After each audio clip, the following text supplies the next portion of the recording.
Muy buenas tardes, les saludamos en esta bella tarde y les damos la bienvenida al primer coloquio de historiografía de la educación y la pedagogía en México. Actualmente está a cargo del doctor Pollux, pero en este momento nos vamos a ir directamente a las bellas mesas que tenemos preparadas para el día de hoy. Vamos a comenzar con la primera ponencia, que es de la profesora Erika Lina Sánchez Rojano. Ella es licenciada en Letras Autónoma del Estado de México. Estudió la maestría en el Colegio Mexiquense, donde realizó la tesis Contrastes Educativos, Tlalmanalco, 1889 a 1904, mismo que se convirtió en libro. Por dicho trabajo ha obtenido 2 premios. El primero a la mejor tesis de maestría por parte de la SOMEIDE, y el segundo se lo otorgó por las contribuciones que realizó a la historia del municipio de Tlalmanaco. Esta publicación se ha presentado como ponencia en Estados Unidos, Argentina y Ecuador. Actualmente es estudiante del doctorado en Historia en el CIESAS Peninsular y es miembro activo del Seminario Estudiantil Historia del Mundo Evangélico en América Latina. Además, acaba de recibir el premio Florence Ellen Bell Scholar Award en el 2022-2023 para presentar su investigación, y se encuentra haciendo una estancia de archivo en Estados Unidos. Es para nosotros un verdadero honor tenerle por aquí y pues vamos a comenzar. Su ponencia de este momento se titula Educación Femenina Metodista, Trayectoria y Participación de la Women's Praying Missionary Sociedad en México.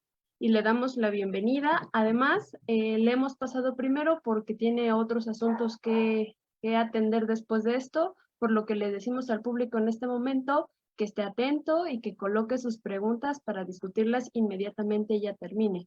De todos modos, si ella se tiene que retirar, dejaremos allí los comentarios. Mucho gusto. Adelante, por favor.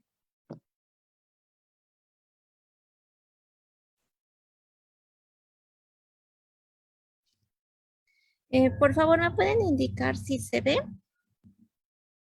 Se ve perfectamente. Bueno, voy a empezar. Bueno, muchas gracias por la aceptación de esta ponencia y pues les mando saludos desde Nueva Jersey. Lo que voy a presentar es un avance de mi tesis doctoral en el CIESAS Peninsular, en donde pretendo analizar las escuelas que estableció la Women's Foreign Missionary Society en México. El trabajo está centrado en la participación de las mujeres metodistas dentro y fuera de las aulas, ya que ellas fueron una pieza importante para la propagación del metodismo. Con la llegada de la Women's Foreign Missionary Society a México, una organización formada exclusivamente por mujeres protestantes, se construyeron escuelas en donde podían cursar desde el kindergarten hasta la normal. En México, a ese grupo se le conoció como la Sociedad de Señoras Metodistas de la Iglesia Episcopal. En el siguiente trabajo aparecerá como WFMS por sus siglas en inglés. Como un favor muy especial, les voy a pedir que si en algún momento me dejo de escuchar o no se logra ver mi presentación, me lo hagan saber para solucionar el problema. La llegada de las primeras letras a cada rincón de México fue una travesía difícil de cumplir. A finales del siglo XIX y principios del XX, existían diversos impedimentos para que cada infante pudiera tomar clases. Además, dentro de las ideas de la época, se pensaba que las niñas pertenecían al ámbito privado, ya que eran consideradas más útiles junto a sus madres para aprender lo necesario para ser amas de casa.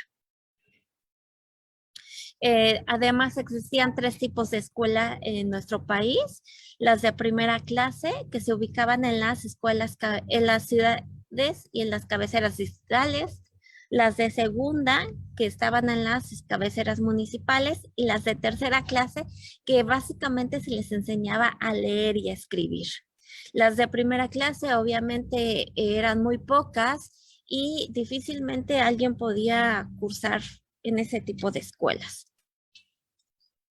Ahora bien, las leyes de reforma permitieron que personas provenientes de diferentes nacionalidades pudieran entrar a México para establecerse, trabajar y practicar su religión.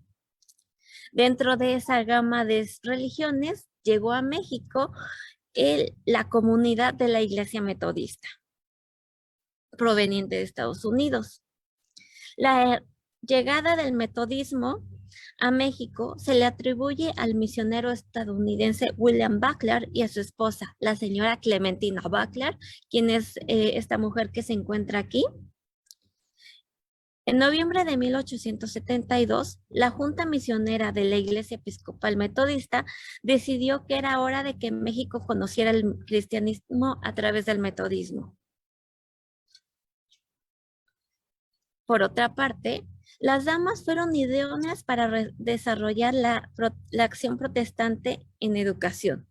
La WFMS en México fue un grupo de damas metodistas compuestas por mujeres solteras y por las esposas de los misioneros estadounidenses que se establecieron en México. Desde su fundación, la WFMS tuvo la misión de ayudar y proteger a las damas sin importar su nacionalidad, creencia o lugar de pertenencia.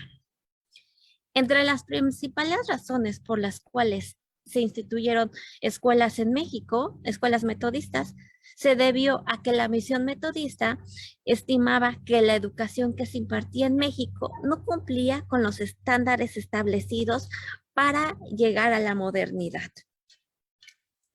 Desde la óptica de la Iglesia Metodista, en las escuelas para niñas pertenecientes a la Iglesia Católica, los aprendizajes no fomentaban el conocimiento crítico en sus alumnas.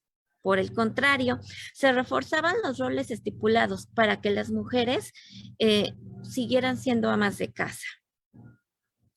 Las escuelas metodistas brindaron grandes oportunidades a las niñas y a las señoritas mexicanas, como por ejemplo poder cursar desde el kindergarten hasta la normal. Una vez que terminaban la normal, eran contratadas en las mismas escuelas metodistas. Y a las niñas y a las señoritas más sobresalientes las enviaban a Estados Unidos para seguir capacitándose y a su regreso a México trabajar como directoras de alguna normal o de alguna escuela para primaria. Estas escuelas se establecieron en varios puntos del país y albergaban tanto a niñas pobres como a las señoritas más ricas y adineradas de la Ciudad de México. Aquí muestro un mapa que elaboré con las ramas y sedes de la WFMS en Estados Unidos. Para mí es importante mencionarlas porque algunas de las damas que llegaron a México pertenecieron a estos lugares. Clementina Butler, junto con otras mujeres, se congregaban en Boston, en Estados Unidos, en una asociación exclusiva para el sexo femenino, en donde se realizaban distintas prácticas de altruismo. Dicha agrupación tuvo como nombre Women's Foreign Missionary Society, la cual inició en Estados Unidos. Ahora bien, al llegar Butler a México, notó la situación que enfrentaban las mexicanas. Decidió que era buen momento para protegerlas. Además de lo que observó Butler en las calles de la Ciudad de México, también llegó a su puerta una pequeña niña llamada Jesús Chucha López, de 7 años, que dejaron al cuidado de la familia protestante. De esa manera, decidió mandar correspondencia para pedir ayuda a la WFMS en Estados Unidos, para que ella, junto con otras señoritas, ayudaran a las damas y a la infancia mexicana. Las primeras en acudir al llamado del matrimonio Butler fueron Susana Warner y Mary Hastings. La travesía que tuvieron que pasar estas mujeres fue realmente largo. Ellas viajaron desde Nueva York por mar en una embarcación llamada Cleopatra, rumbo a Cuba, para desembarcar en el puerto de Veracruz y finalmente llegar a la Ciudad de México por tren. Tanto Warner como Hastings fueron quienes iniciaron el orfanato Gante, el cual estaba ubicado en la Ciudad de México, en la calle Gante. La fue que la niñez mexicana tuviera una oportunidad para recibir educación, servicios de salud y techo. Después de la llegada de Hastings y Warner, empezaron a llegar otras estadounidenses con la intención de cooperar a la causa que Butler había empezado. Los primeros años del orfanato estuvo dedicado al cuidado de la niñez sin hogar. Después de 9 años, el instituto cambió de nombre y de domicilio. Desde 1882 se le conoció como la Escuela Hijas de Juárez. Y bueno, aquí muestro un mapa de donde estuvo el orfanato y los cambios que tuvo en la Ciudad de México.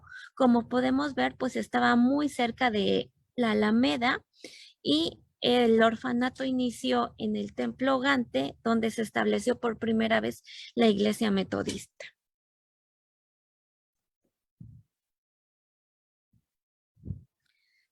Para continuar con el trabajo que iniciaron Hastings y Warner, llegaron Mary de Feloy y Enriqueta Ayres.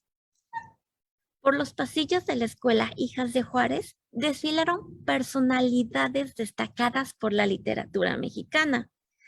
Por ejemplo, el poeta Juan de Dios Peza fue el encargado de componer el himno para la escuela Hijas de Juárez.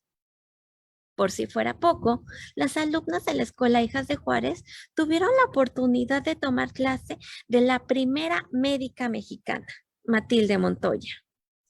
Seguramente, ante los cambios físicos que ocurrían en las adolescentes, las profesoras decidieron traer a una experta en el tema de salud. Con respecto a las salidas de las vacaciones y de días de descanso de las señoritas, siempre tuvieron como destino su país natal. La más enfermiza fue Mary de Feloy, que en 1890 se reportaba enferma, tanto que tuvo que ir a buscar alivio a su terruño. Así que después de muchos años de luchar contra su débil energía y buscar cura en Estados Unidos, falleció el 28 de mayo de 1902. La noticia de su partida fue desgarradora, sobre todo para la comunidad estudiantil, quien le guardaba mucho cariño. Por lo anterior, la WFMS trajo de Estados Unidos a la señorita Laura Temple. A partir de 1903, la escuela sería conocida como el Colegio Sarah L. King. Tomar clases en el Sarah L. King significó contar con una educación diferente a cualquier otra establecida por el gobierno. Para empezar, la plantilla docente en algunas ocasiones venían del extranjero o fueron personajes de la talla de Ignacio Manuel Altamirano. Al mismo tiempo, una vez que egresaban de la normal, podían formar parte de la lista de docentes en las diferentes escuelas que sostuvo la Iglesia Metodista. Para concluir, puedo decir que después de las escuelas de primera clase, las establecidas por la Iglesia Metodista y la WFMS eran una gran opción para la infancia porfiriana. Además, la docencia fue la profesión más popular entre las mujeres. Al establecerse la Iglesia Metodista en la Ciudad de México, Clementina Butler optó por dar hogar y educación a las huérfanas y para esto mandó a traer a varias profesoras. Mary Hastings y Susan Warner iniciaron el orfanato Gante. A su vez, ese se convirtió en la escuela Hijas de Juárez. Poco a poco fueron llegando más estadounidenses con la finalidad de formar más escuelas y ofrecer una protección para las mexicanas. Con el arribo de más damas, se fue formando la Women's Foreign Missionary Society en México. En la dirección de la escuela Hijas de Juárez se quedaron Marie de Feloy y Enriqueta Earls. Al deceso de la primera, se optó por traer a la señorita Laura Temple, quien llegó a trabajar y a formar, el instituto llegó a ser uno de los mejores en la Ciudad de México por las condiciones en las que operó. Y la dedicación de las autoridades metodistas para que las pupilas siempre se mantuvieran en la escuela. Es importante recordar que las autoridades metodistas se codeaban con la crema innata de la literatura mexicana. Tal es el caso que Manuel Altamirano perteneció a la plantilla del Colegio Sara L. King. Juan de Dios Peza compuso el himno para la escuela Hijas de Juárez. Y, en el caso de la ciencia, contaron con la participación de la primera médica mexicana, Matilde Montoya. Por su atención, muchas gracias. Para finalizar, solamente me queda pues darle las gracias por la atención prestada a esta exposición. Muchísimas gracias, maestra. Ha sido un deleite escucharle y ver todas las investigaciones que ha hecho. Realmente es un trabajo maravilloso todo este seguimiento y cómo fue, digámoslo así, configurándose a través del tiempo, ¿no? A veces damos por sentado que las cosas ya están, pero ese trabajo de rastrearlo ha sido maravilloso. Yo quisiera, y sí tengo la genuina pregunta de cómo es que se llevaba a cabo la enseñanza cuando fue la escuela Hijas de Juárez. ¿Tiene, por ejemplo, qué tipo de métodos o qué tipo de asignaturas o qué tipo de rutinas? O sea, ¿cómo era el ambiente escolar? Sí, no sé si nos pudiera contar un poquito sobre eso.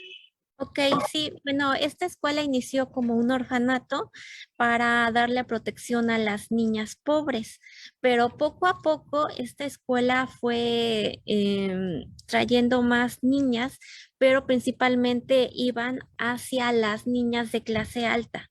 Aquí la idea es que se convirtiera en una escuela de élite, una escuela donde pudiera venir las niñas ricas y entonces funcionaba de la siguiente manera. Las niñas ricas pagaban su colegiatura y con ese dinero pagaban la manutención de las niñas pobres, que casi siempre venían de otros pueblos, de otras ciudades, de otros estados y el funcionamiento era el siguiente. Las niñas becadas, que eran las que venían de otros pueblos, las niñas que hablaban náhuatl, se quedaban a dormir, mientras que las niñas ricas iban y venían diario.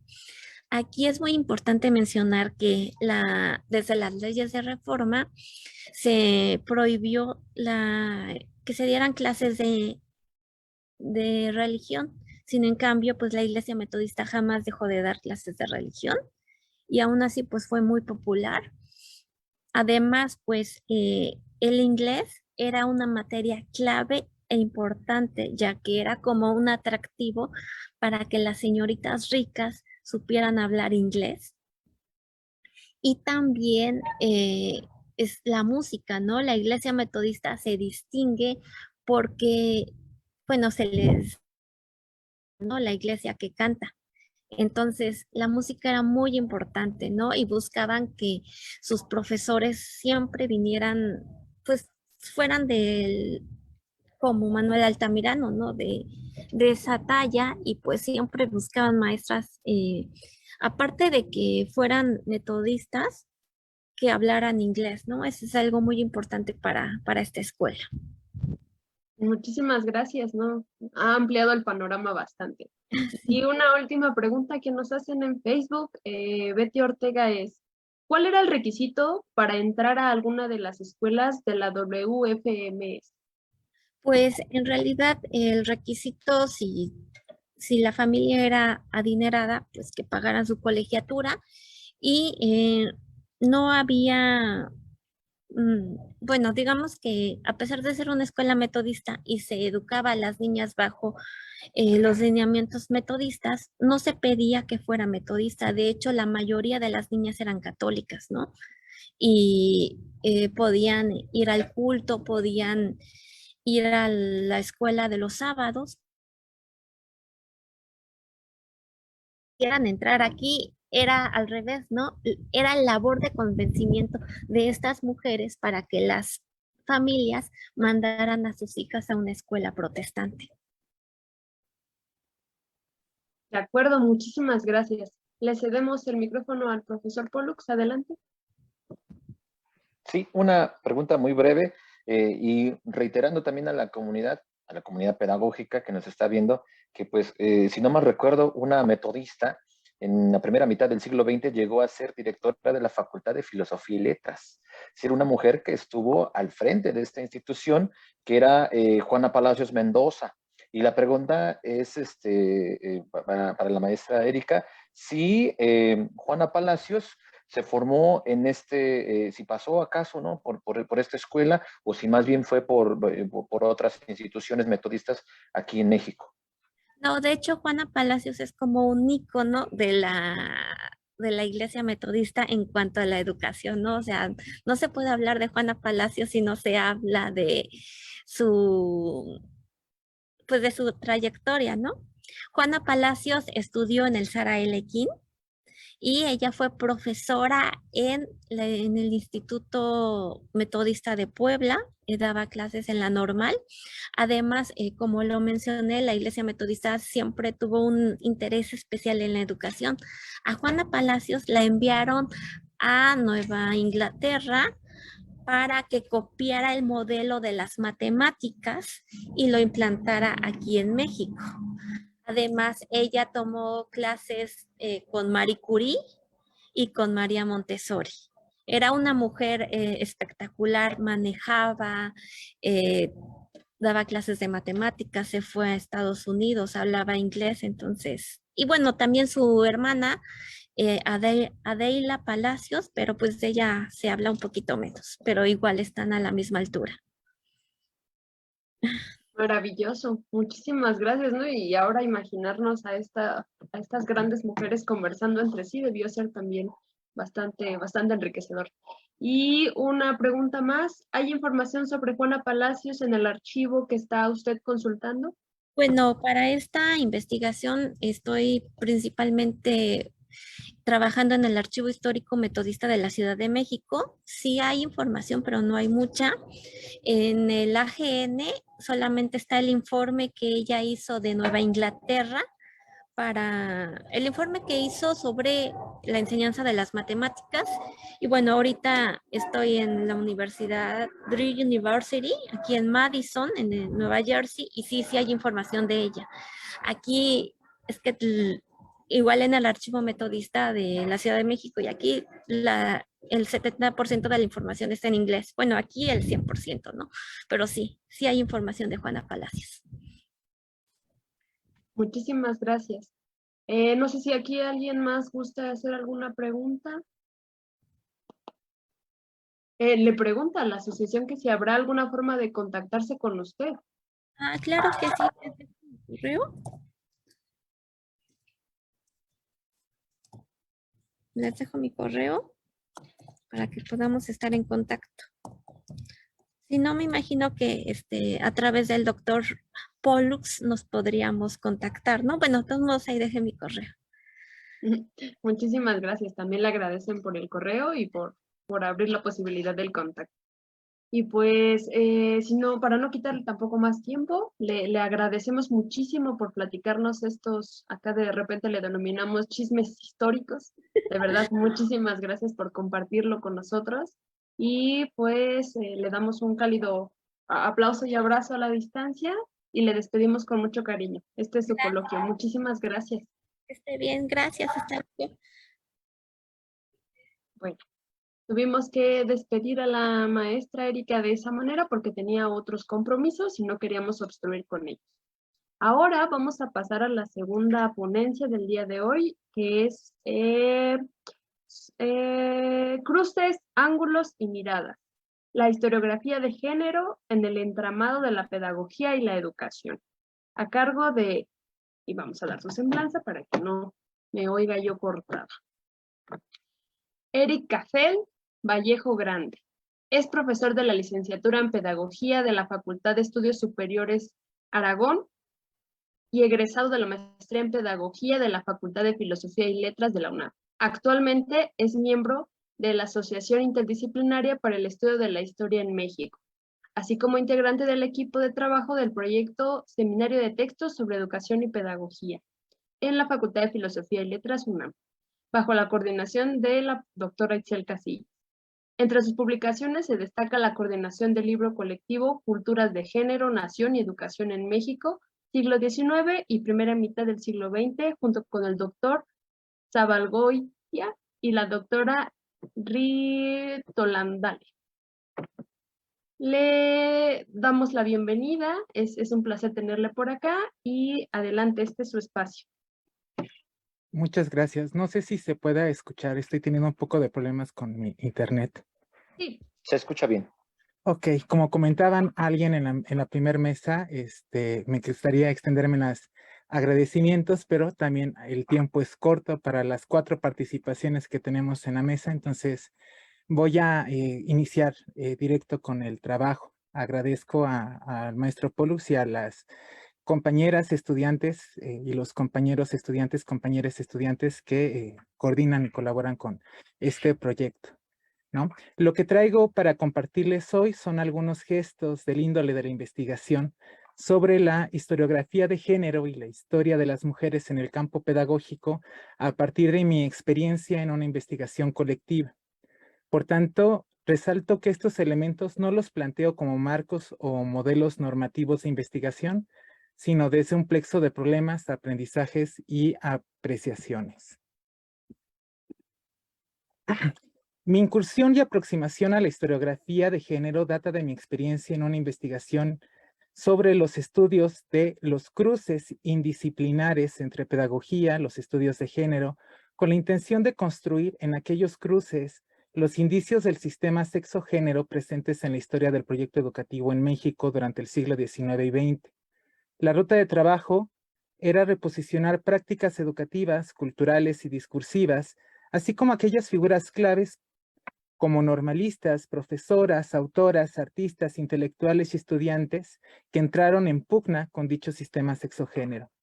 En ese marco, el trabajo reconoció que una de las problematizaciones que rebasaban la misma investigación fue abordar la conformación histórica de pedagogías críticas de género, en la medida que no solamente implicaba dar cuenta de las estrategias discursivas del sistema sexogénero en lo educativo, sino la necesidad de reconstruir la conformación del campo pedagógico mexicano desde las tácticas críticas a la vez históricas de las alternativas y resistencias culturales al sistema heteropatriarcal mexicano del periodo del siglo XIX y XX, en la medida que históricamente, no solamente en México, abro cita, el feminismo y los estudios de género plantearon un ejercicio crítico a la maquinaria educativa a partir del reconocimiento de las narraciones y grafías que éste instaura sobre las y los sujetos, lo que supone a la pedagogía una alteridad que la pone en crítica y desajuste respecto a sus operaciones en la introducción, transmisión y recreación cultural. ¿Cómo operar pedagógicamente con les y las actoras educativas sin sujetarles a un sistema sexo-género que en su significación cultural es violenta? Cierro cita. En esto surgía la necesidad de abrir otras vetas en la investigación que analizaran diferentes formas de historiar el campo pedagógico, no solo desde la mirada interpretativa de los estudios de género y el feminismo, así como generar una apertura historiográfica donde el objeto de estudio de la historia de la educación no se limitara a la cultura escolar, lo que implicaba sumar otros procesos, prácticas, circulación y transferencia de saberes desde la historia cultural, por ejemplo, así como la integración de la historiografía de género e historia de mujeres, que permitieran enriquecer la dimensión teórico-metodológica de las fuentes de investigación sobre el campo y sus actoras.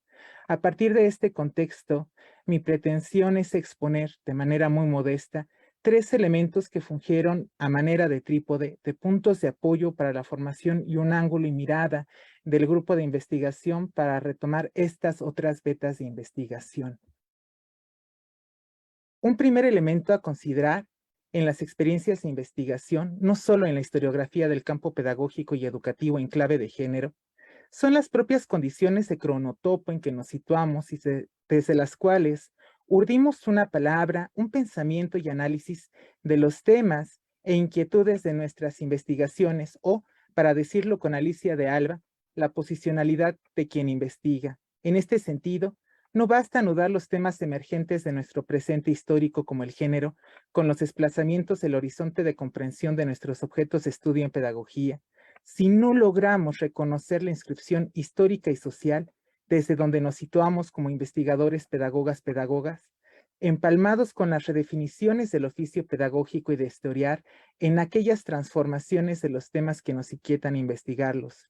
Esto es clave para comprender las implicaciones políticas que nos sitúan en el cruce indisciplinar entre pedagogía, historia y los estudios de género en las últimas décadas, tal y como se constata en el tercer estado del conocimiento del área de historia y historiografía de la educación en México, del COMIE. Si bien los estudios de género y feminismo que enfocan al género y las mujeres como su sujeto y centro de estudio, han tenido una historia complejísima en la academia y la militancia aquí en México durante los 2 últimos siglos, como señala Oresta López, hasta hace un par de décadas, era un tema poco explorado en la disciplina histórica de la educación, pues además estaba ausente en las políticas públicas.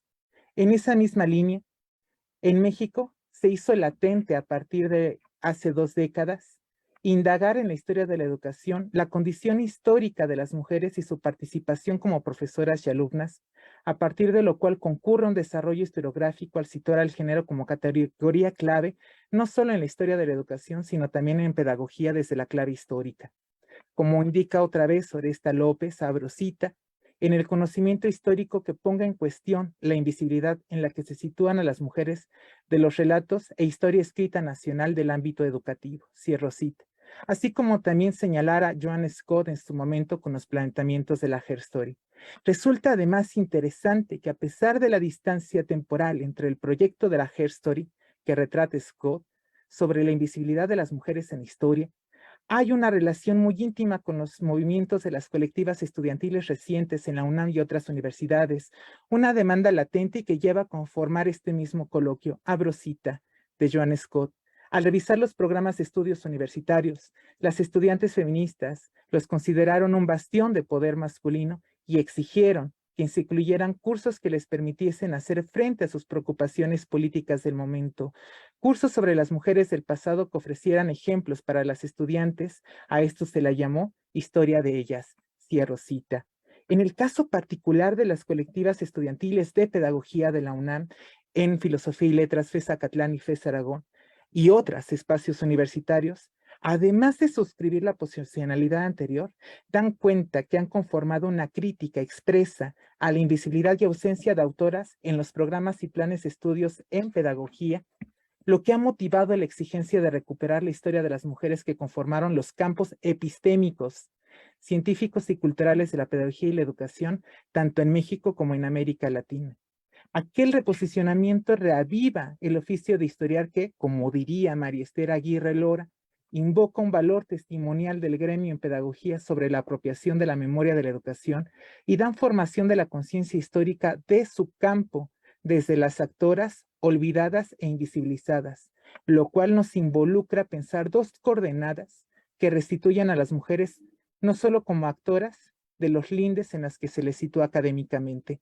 La primera coordenada alude a la problematización de la historia de las mujeres no solo como actoras, sino como pedagogas productoras de conocimiento siendo normalistas. Esto es, reconocer la escritura de las mujeres, particularmente normalistas, kindergartenes, en la historia epistemológica del campo pedagógico y por tanto de la teoría pedagógica, considerando el carácter y rigor epistémico presente no solo en las obras escritas, también en las prácticas educativas, frente a la cultura patriarcal histórica, la reconfiguración narrativa que apela a la herencia cultural de las mujeres en todos los proyectos nacionales, estatales y el carácter político de todos los movimientos feministas que desde el siglo XIX han buscado contribuir a la impugnación del dispositivo de género y retomar la educación como la arena política para ello. Segunda coordenada, derivada de la injusticia testimonial ejercida sobre las formas de vida que impugnan la imposición de poder del dispositivo género, es decir, recuperar prácticas, saberes, actoras y marcas biográficas que fueron sometidas a exclusión epistemológica desde el dispositivo de género y, como decían en la conferencia magistral de Mujer, es necesario recuperar. No solamente porque no han sido reconocidas en la construcción clásica del conocimiento autorizado, sino que también nos permiten descubrir otras identidades y subjetividades al interior del campo pedagógico. Ambas coordenadas de manera articulada y en paralelo exigen un ángulo metodológico y mirada teórica que permita abordar la complejidad de estos temas emergentes para la creación de objetos de estudio con historiografía de género y de mujeres en clave pedagógica. Ángulo y mirada que se articulan con la perspectiva y apertura que le demos a los ejercicios de análisis de los temas emergentes en la posicionalidad. Por eso, se proponía en el grupo de investigación un segundo elemento que situara la perspectiva o problematización de nuestras representaciones teóricas de objetos y sujetos a partir de reconocer la diversidad de realidades y espacios en los que se inscriben las mujeres, el problema del dispositivo sexogénero y el campo epistemológico de pedagogía. Por lo anterior, para la historiografía de género en el campo pedagógico es necesario reconocerlo como un espacio de inscripción a lo cultural social, desde donde son instituidas e instituyentes prácticas pedagógicas, así como las de género en ciertos marcos temporales. La cultura en ese sentido no puede comprenderse como una entidad en sí misma a la que se atribuyan cualidades, sino como ya indicaba Gers, un espacio contextual, reconociendo que ese espacio es simbólico, temporal, discontinuo y no neutral, en la medida que se abre un espacio de conformación de relaciones de poder, desde donde se van conformando relaciones sociales y prácticas sociales entre antagonismos y hegemonías en donde el género estuvo en disputa, para decirlo con Butler. Aquello nos exige plantear, por tanto, en ámbitos de la investigación pedagógica con perspectiva de género, la conformación de sujetos educativos y de género en el entramado cultural y político no hegemónico, como son prácticas culturales anormales que, en palabras de Rian Lozano, artista, esteta, historiadora de arte y feminista aquí trabajando en la UNAM, que señala que, abro cita, estas prácticas son anormales porque potencialmente conforman nuevos espacios epistémicos dentro del impulso político que, como explica Butler, han llevado a movimientos sociales de las últimas décadas a apropiarse del insulto y utilizarlo como arma estratégica, productos desgenerados que desafían el sistema tradicional de los géneros, feos y disgustados frente a la idea de belleza y gusto de la perspectiva de género e indisciplinados en tanto que su análisis sería del todo inasumible por cualquier postura académica pura. Cierro cita. Para efectuar lo anterior, en el grupo de investigación se consideró que la perspectiva tendría que partir de un punto de vista interdisciplinario, donde se entrecrucen feminismos, estudios de género y pedagogías en la historia cultural, pero principalmente un pensar en movimiento y fragmentario que permita movilizar la mirada teórica y generar diversos ángulos de análisis para apreciar el entramado entre sujetos y prácticas culturales anormales, teniendo en cuenta no solo una postura crítica, o como señala Marisa Velosteguigoitia, abro cita, una toma de postura que se adquiere para poder hablar y narrar lo que no ha podido ser dicho, una fuga de múltiples encierros. En este sentido, la lectura del feminismo y los estudios de género se convierten en la lectura histórica en saberes y prácticas pedagógicas que enmarcan el silencio, la toma de la palabra, un tipo de narración que hace posible contar doblemente, como alguien a quien se toma en cuenta y como la voz que cuenta, cierro cita. Desde esta óptica, se puede observar a nivel del entramado figuras, fuentes y referentes en lo que se ha asumido en la tensión entre procesos culturales y la configuración de figuras claves en los terrenos de las prácticas culturales anormales, que inauguran la posibilidad de pensar y replantear la historia de mujeres y sujetos subalternos al dispositivo de género en la educación y que abren a otros campos que no solamente se reducen a lo educativo, sino a campos sociales más amplios, como la lucha de las obreras mexicanas, la lucha de las mujeres técnicas aquí en México. Si el segundo elemento nos sitúa en problematizar, entonces, la lucha interpretativa de la pedagogía y el género en los lindes culturales, También se requiere, como tercer elemento, decía el grupo, una apertura o un estado abierto a figuras, sujetos y actores educativos de género situados en la historia de las prácticas culturales que no esencialicen a los sujetos estudiados, a los sujetos políticos de los estudios de género.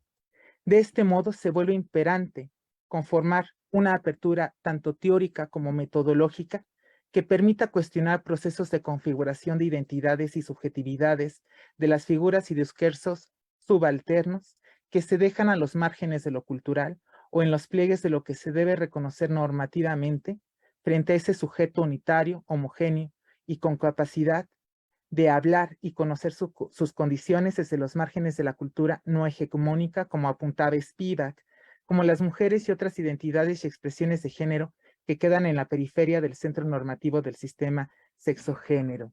Esto podría permitir un examen crítico sobre los propios ejercicios de investigación en tres claves, y con esto termino porque ya acabó el tiempo. La primer clave implica exponer que nuestra posicionalidad y mirada también están atravesadas por lecturas políticas e ideológicas que, encubiertas, dan forma al contenido del material de las investigaciones y delinean nuestras formas de concebir a los sujetos en el entramado pedagógico, histórico y de género, también bajo sesgos sexistas en las propias producciones de conocimiento o que reafirman un régimen de dominación epistemológica basada en el dispositivo de género.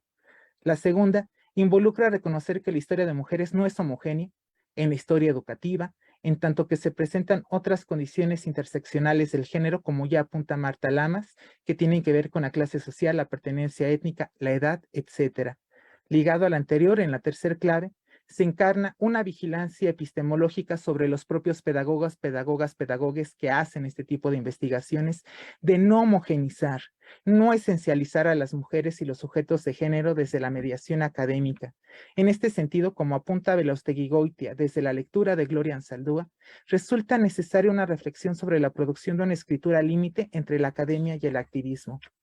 Finalmente, quiero destacar que los elementos aquí planteados no se agotan ni limitan la necesidad de otras aristas y vetas que retomar para la generación de cruces, ángulos y miradas en este tipo de investigaciones. Quedan en el tintero, porque si vamos a hablar de género hay que ampliar el sujeto, de maridajes interdisciplinares al interior del campo, el planteamiento de otros actores o sujetos en el dispositivo de sexo-género como masculinidades, la diversidad de identidades y expresiones de género que irrumpen los binomios, así como la diversidad de sexoafectivas de la comunidad LGBTIQ que no han sido retomadas en el planteamiento de la historia de género en el campo de la historia de la educación, entre otros ámbitos que emerjan de la creatividad del pensamiento ante el plexo de problemas suscitadas en la experiencia del conocimiento situado entre historia, género y pedagogía. Muchas gracias. Muchísimas gracias a usted. Pues personalmente me ha dejado así, boquiabierta por esta problematización incluso de la categoría misma de género, ¿no? Me quedé pensando de pronto, ¿quién construyó esa categoría, ¿no? Y a partir de qué se posicionó para construirla. Entonces, fue maravilloso. Personas, audiencia que nos esté viendo en este momento, les dejamos la puerta abierta para que dejen sus preguntas y las vamos a retomar al finalizar de la siguiente ponencia para que hagamos como el cierre de esta mesa. Pues ahorita vayan anotando las preguntas para nuestro estimado Eric y esta bella ponencia y le damos paso a la que sigue para que no nos coma el tiempo. Sin embargo, las estaremos checando en el grupo en la transmisión de Facebook para poderlo comentar de manera general, ¿no? Entonces, muchísimas gracias de nuevo por la ponencia. Ahorita, estuvo súper bien de tiempo, estuvo muy bien, muchísimas gracias. Bueno, ahorita vamos a dar a la última de nuestras ponencias, que lleva por título La prensa como espacio de cultura femenina, maestras que elaboraron en Violetas de la Náhuatl, 1887 a 1889. Y pues vamos a darle su debida presentación a nuestras dos participantes. Elvira Hernández Carballido es profesora investigadora de tiempo completo de la Universidad Autónoma del Estado de Hidalgo. Desde 2003 vive en la Bella Airosa. Estudió en la Facultad de Ciencias Políticas y Sociales en la UNAM. La licenciatura, la maestría y el doctorado y todo el campo académico de la Comunicación. Sigue como profesora de asignatura en esta gran institución donde da clases en posgrado y en el sistema de universidad abierta. Declarada como feminista en 1991, formó parte de la primera generación de la especialidad sobre estudios de la mujer en el Colegio de México. Por su parte, sobre Graciela Amira, tenemos a nuestra segunda participante, que es Graciela Amira Madecigo, lamento si no digo bien su apellido, Sheikh, que es investigadora de tiempo completo, titular B, adscrita al área académica de Ciencias de la Educación en la Universidad Autónoma del Estado de Hidalgo. Cursó la licenciatura en Derecho, la maestría en Educación y el doctorado en Ciencias de la Educación en la Universidad Autónoma del Estado de Hidalgo. Está adscrita en la línea de Estudios Sociales y Culturales de la Educación en el CINCIDE. Ha participado en proyectos de investigación financiados por la SEP, por CONACYT, en congresos nacionales e internacionales, con la temática de jornaleros agrícolas, migrantes, egresados y trabajo infantil. Es integrante activo del Cuerpo Académico Consolidado de Estudios Comparados en Educación. Cursó estudios sobre pobreza, marginación, exclusión social y género, así como el curso semipresencial de formación de tutores a distancia. Ambos cursos a distancia en el Instituto de Estudios para la Paz y la Cooperación. Les damos la bienvenida y adelante, este es su espacio. Muy buenas tardes, con la venia de todos ustedes. Voy a solicitar, por favor, amablemente a la doctora Carballido, si nos puede compartir la presentación, por favor.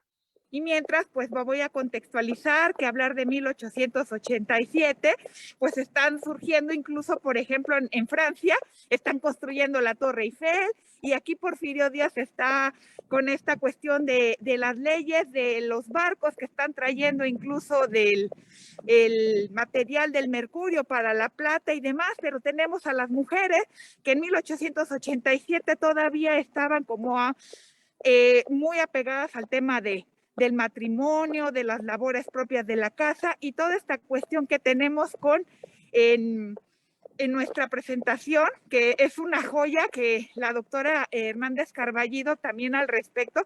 Tenemos unas imágenes muy bonitas que les vamos a compartir. Doctora, si me puede apoyar por favor con la presentación. Les compartimos que aquí en la institución estamos saliendo de clases y vamos a esta cuestión del control, ustedes saben, de la checada y demás, y le digo, ay doctora, no tenemos buena señal del internet. Pero, doctora, ¿está por ahí? Sí, ya la tenemos. Sí. Hola. Nada más que aquí estamos viendo la presentación de manera artesanal a través de mi pantalla. Sí, la primera diapositiva, doctora, ¿la podemos poner, por favor? Buenas tardes.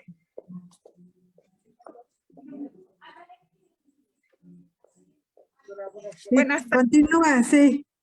Sí. Ay, es que te digo que estamos aquí con la, permíteme, esa es la sexta. Ya casi llegas, Elvira, a la primera para contextualizar, por favor, y dame un segundo, ya estoy llegando aquí si no se nos va aquí el internet, un segundo, por favor. Sí. Bueno, buenas tardes. Podemos identificar aquí el contexto que vamos a hablar de las mujeres durante el siglo XIX y cómo vivían en un contexto de una gran marginación, y en este sentido de que les compartía de que muchas de ellas, pues la mayoría a la universidad, y en ese sentido eran tratadas como menores de edad y estaban muy limitadas en el tema porque ellas se dedicaban básicamente al hogar y a la maternidad, ¿no? Inclusive en estas obras que vamos a identificar, cómo es que nos compartían esta receta, ¿verdad? Una de las cuestiones que se podían indicar. Hay un poco aquí el internet.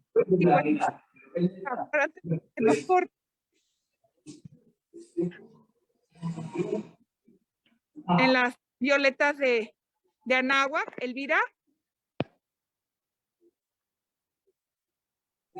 Sí, así es. Estamos aquí ya viendo a las bueno, fallas de señal, pero aquí estamos trabajando un poquito para que ustedes conozcan este periódico del siglo XIX.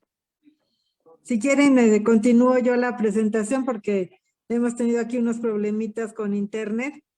Sí, aquí también. Pero, bueno, tanto Mira como yo pues trabajamos en este tema de las violetas de la náhuatl para hablar sobre estas profesoras que en este periódico estuvieron colaborando, pero pues principalmente destacar esta publicación de mujeres del siglo XIX fundada por una mexicana que fue Laureana Wright, y el periódico pues circuló de 1887 a 1889. Su directora fue Laureana Wright, después desgraciadamente enfermó y pasó la dirección a Matiana Murguía. La revista tenía 12 páginas, se publicaba los domingos y pues en cierta manera motivaba para que las mujeres que leyeran esta publicación, pues leyeran diferentes perspectivas. Pero pues sí queríamos acentuar a Laureana Wright, porque ella fue la que fundó esta publicación, es una mujer que estudió pues en su casa, sí, con los mejores profesores, pero no pudo ir a la escuela.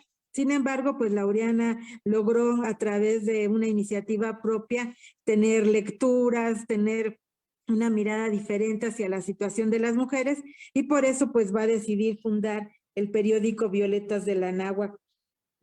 Este periódico tenía la meta desde su primer número de ilustrar y de educar a las mujeres, y en cierta manera pues también apoyar lo que ellas consideraban lo que era la ciencia y el arte, y la publicación pues dentro de sus 12 páginas constantemente empezó a publicar este número de artículos y de ensayos muy variados sobre diferentes temáticas, y sobre todo algo muy importante que hacía el periódico era rescatar biografías de mujeres mexicanas, que era lo que hacía Laureana Wright. Había crónicas, había noticias, había consejos sobre todo de salud y cuestiones de higiene. Muchos poemas estaban llenando esas páginas, novelas y cuentos, pero sobre todo artículos. Artículos en donde las temáticas eran la educación, la cultura, también la política. 1887, y estas mujeres que no podían ir a la universidad, estas mujeres que todavía no podían votar en nuestro país, ya estaban tratando de tener una presencia en este contexto. Y fue así como este periódico tenía una línea editorial que a veces no me gusta decir que feminista, pero sí una perspectiva diferente a la que había en ese siglo XIX, en donde las mujeres pues seguían siendo destinadas a la casa, seguían siendo destinadas a ser madres, a ser esposas, pero Violetas de la Náhuatl empieza a decirles que pues en ese espacio ellas van a tratar de persuadirlas, convencerlas o de compartir que la educación, que la ciencia, que las artes, que la cultura está dentro de sus posibilidades si ellas lo quieren hacer así. Hubo un número muy representativo de mujeres en Violetas de la Náhuatl que estuvieron colaborando. Claro, la principal fue su fundadora Laureana Wright, pero también estuvo Matiana Murguía, Rosa Navarro, Dolores Correa Zapata, que son las tres que queremos recuperar en este espacio de esta ponencia, pero si ustedes pueden ver, había muchísimas más que colaboraban, a veces una sola vez, pero también en ocasiones 3, 5, muchos meses. Por ejemplo, Titania, que firmaba con ese seudónimo, pues era Fanny Natalie, que hacía crónicas de la época, o Ignacia Padilla, que escribía sobre cuestiones de ciencia, María de Alba, que escribía artículos sobre las mujeres. De algunas de ellas pues no sabemos concretamente todavía sus datos biográficos, pero pues todas colaborando en esta publicación. Matiana Murguía es una mujer que nació en 1856, que se tituló como profesora y que empezó a trabajar ya dentro de diferentes escuelas, entre ellas una de Huichapan. Después, bueno, era tal su calidad como profesora que el mismo Porfirio Díaz pide que se venga a la Ciudad de México a trabajar en la Escuela de Artes y Oficios para mujeres a dar la cátedra de gramática, y ella ya en la Ciudad de México empieza a colaborar en diversas publicaciones hasta que conoce a Laureana y juntas van a fundar y a dirigir Violetas de la Náhuatl. Disculpe, querida Sí. Elvira, ¿habrá manera en que nos pueda compartir la presentación al correo o algo así para que nosotros la presentamos? Justamente, Claro, sí. por favor, Sí, es que aquí nos está fallando mucho el internet y por eso no se decidimos preocupe. hacerlo de otra manera.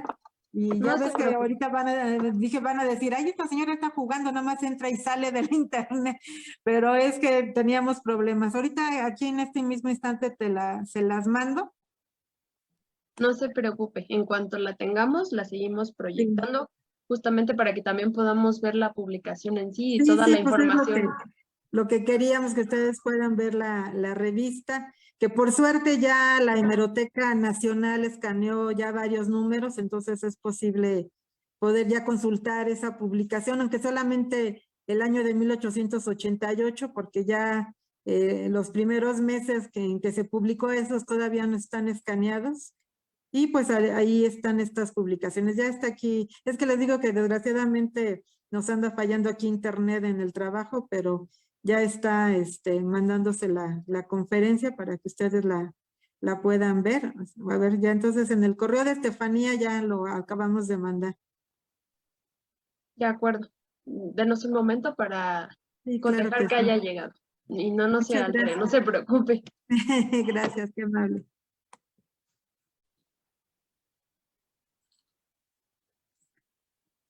Listo, pues en cuanto nos digan ustedes, pasa para atrás, Gracias. pasa para adelante. Si gustan, podemos Gracias, qué también amable. recuperarlas Si desde un quieres, principio.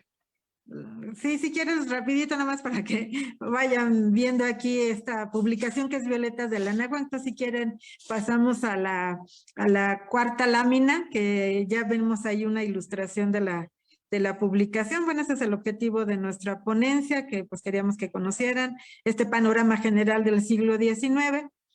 Y en la siguiente pues ya es la primer portada que queríamos que ustedes también pudieran ubicar, en donde pues esta publicación, como les comentaba, surgió en diciembre de 1887 y pues dejó de circular en 1889. Desgraciadamente, Laureana Wright, que es la fundadora, tuvo una grave enfermedad que la hace dejar la publicación, y aunque Matiana Murguía intenta tenerla latente, pues ya sin la líder, podríamos decir, de la publicación, pues es complicado. Sin embargo, pues durante ese tiempo fue una publicación muy representativa. En la siguiente lámina, por favor, si es tan amable. Vamos a ver a Laureana Wright, que pese al apellido es una mexicana que nació en Taxco, Guerrero, y pues sin duda una gran pionera a finales del siglo XIX, porque va a fundar esta publicación de Violetas de la Náhuatl. Les comentaba, bueno, ella no fue a la escuela, fue educada por profesores en su casa, pero pues su talento y disciplina pues hicieron que aunque no fue a la escuela, pues tuviera toda esta visión en torno a las mujeres y que decidiera fundar esta publicación, pues para que muchas mexicanas pudieran escribir ahí. La siguiente, por favor. En su editorial de Violetas de la Náhuatl, pues podemos leer que ellas ya encontraban en este espacio literario periodístico, pues la idea de instruirse, como dicen ellas, y de propagar la fe que les inspiran las ciencias y las artes. Y realmente Violetas de la Náhuatl, sí hay recetas de cocina, sí hay consejos de belleza, pero principalmente una gran variedad de textos que nos demuestran, pues que ellas ya querían ir mucho más allá de lo que podían aprender dentro de sus casas. La siguiente, por favor.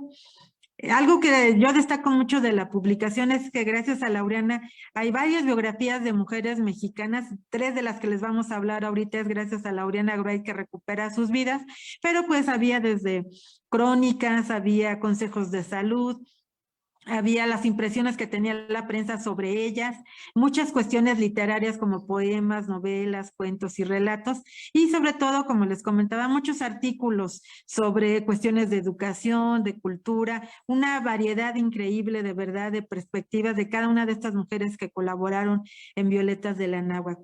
En la siguiente, por favor. Vamos a ver mucho en sus editoriales que insisten constantemente en que ellas quieren elevar la instrucción y la educación de las mujeres, que no niegan que sí, sus deberes son ser madres, hijas y esposas, pero que también pues ellas ya están viendo en la educación una posibilidad de crecer de manera intelectual y social, a veces pensando en que de esa manera van a educar mejores a sus hijos, pero también pensando en su patria, en la sociedad y en este contexto que ya se estaba abriendo de finales del siglo XIX. La siguiente, por favor. Y pues dentro de Violetas de la Náhuac, ustedes pueden ver ahí ese listado y todavía nos faltaron poner algunas más a Mira y a mí, en donde pues estas mujeres, muchas de ellas profesoras, porque así Laureana nos los permite ver en sus biografías, de otras pues no sabemos más, y de algunas ahorita se está explorando un poco más sobre sus vidas, pues tenemos ahí a Matiana Murguía, a Rosa Navarro, a Dolores Correa. Ya llegó aquí a Mira también para que podamos compartir la presentación. Y pues son las colaboradoras del suplemento. Estuvieron ahí presentes. En la siguiente, por favor. Y pues de ellas tres, como prometemos en la ponencia, pues queremos hablar de Matiana Murguía. Podemos verla ahí, salió en la portada del periódico, que es una mujer que nació en 1856, que fue profesora, que dirigió varias escuelas, que escribió en diferentes publicaciones y que sobre todo hacía poemas y ensayos, ¿sí? Pues también fundó y dirigió las Violetas de la Náhuac. Ella murió en 1907 y en esa fecha había otra publicación que se llamaba La Mujer Mexicana y realmente le hicieron un gran homenaje en esa publicación, reconociendo su importancia como profesora y como maestra de muchas de ellas. La siguiente, por favor. Los temas que ella abordó en esta publicación de las Violetas de la Náhuac, hablaba mucho de cómo era ser mujer, hablaba de las mujeres solteras, de las mujeres que habían decidido ser maestras, por ejemplo, hablaba también de las mujeres a veces en ciertos estereotipos, las que eran presumidas, las que de pronto no se querían casar, pero bueno, era una gran variedad de formas femeninas que ella describe con un tono muy humorístico, era muy irónica, Matiana Murguía. Escribió sobre cuestiones de educación como buena profesora, hacía sugerencias de cómo hacer que los niños, sobre todo, pusieran atención a las clases, hicieran sus tareas, para trabajaran de esa manera. Habló principalmente de las profesoras también, y otras temáticas. El matrimonio le preocupaba mucho, quizá porque algo que llama mucho la atención de Matiana Murguía es que enviudó 3 veces y pues se casó 4, entonces siempre llama la atención esta situación de Matiana. La siguiente, por favor. Algo bien importante que hizo Matiana por las maestras del siglo XIX fue reclamar que ganaban menos que los profesores. Ella señala que los profesores hombres ganan 60 pesos y las mujeres 45. Y va señalando pues aspectos que son muy interesantes porque nos dice, bueno, de por sí los 60 no alcanzan, pues dice ella, imagínense ahora los 45 pesos. Entonces hace un reclamo a las autoridades que están haciendo estas cuestiones tan desiguales y sobre todo señala que las mujeres que son maestras, pues no pueden hacer lo que algunos hombres que dan clases particulares. Y aquí es muy interesante lo que dice, que comenta que muchos jóvenes de este siglo XIX pues no quieren salir a las 8 o a las 9 de la noche porque las van a importunar, como pone ella, 1000 impertinentes que no las van a dejar caminar a gusto por la calle. Entonces esto es un detalle muy significativo de Matiana, ¿no? La manera en que ella se preocupa por la educación, pero también por la situación que pasan las profesoras para poder impartir sus clases y el sueldo que están ganando. La siguiente, por favor. ¿Quieres hablar? Bueno, ahora aquí que ya está Amira conmigo, pues les va a hablar de Rosa Navarro.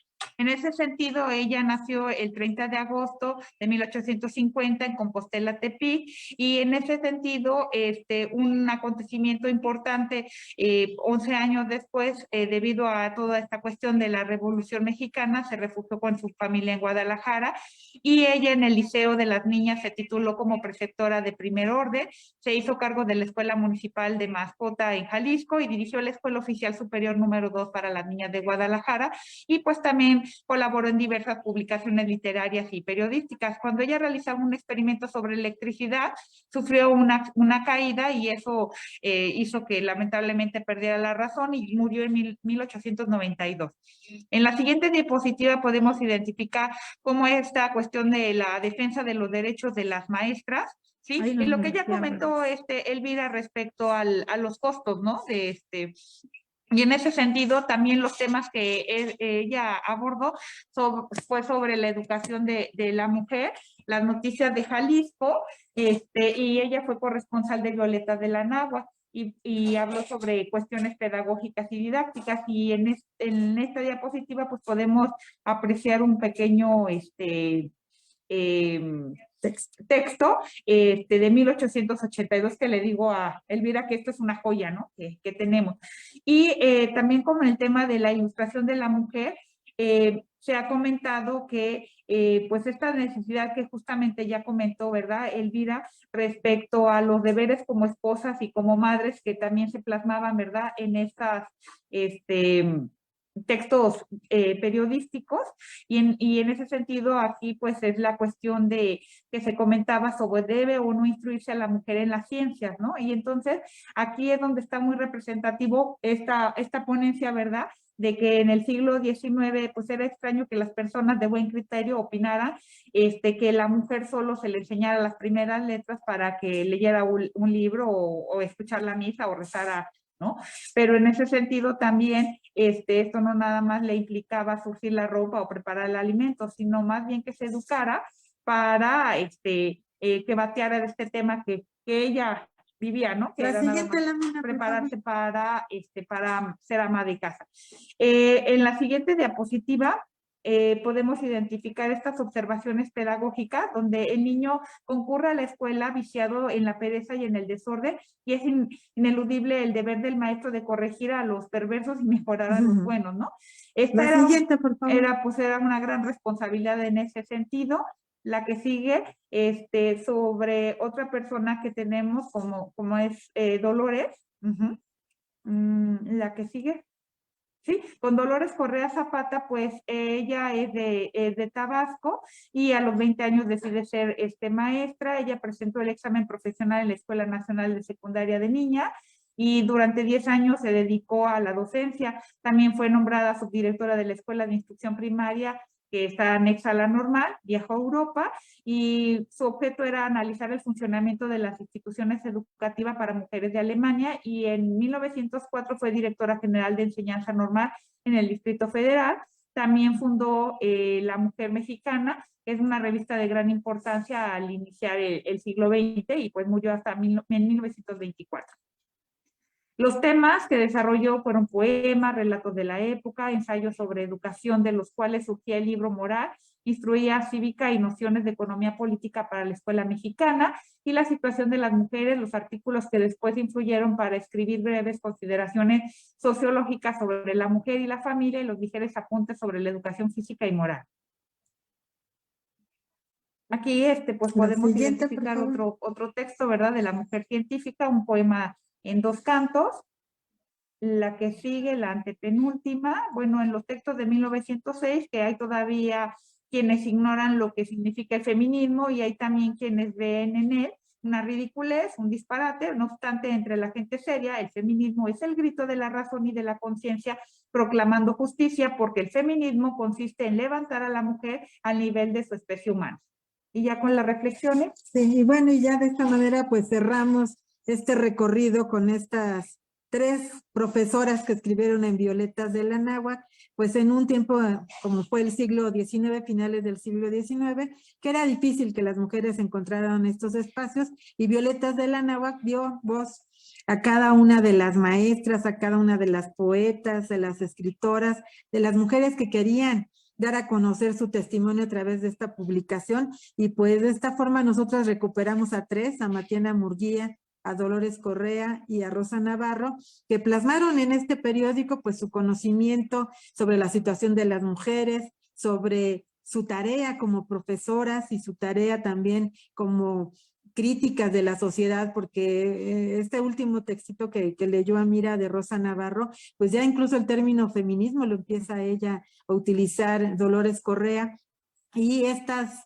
profesoras mexicanas, pues también encontraron en el periodismo, en las páginas de este tipo de publicaciones como Violetas de la Náhuatl, un espacio muy importante para desarrollar a sus lectoras, pero sobre todo para demostrar a través de su testimonio cómo las mujeres del siglo XIX, las profesoras del siglo XIX, se estaban expresando. Pues les queremos agradecer su atención y muchísimas gracias por el apoyo. Muchísimas gracias a ustedes por compartirnos tan bella investigación.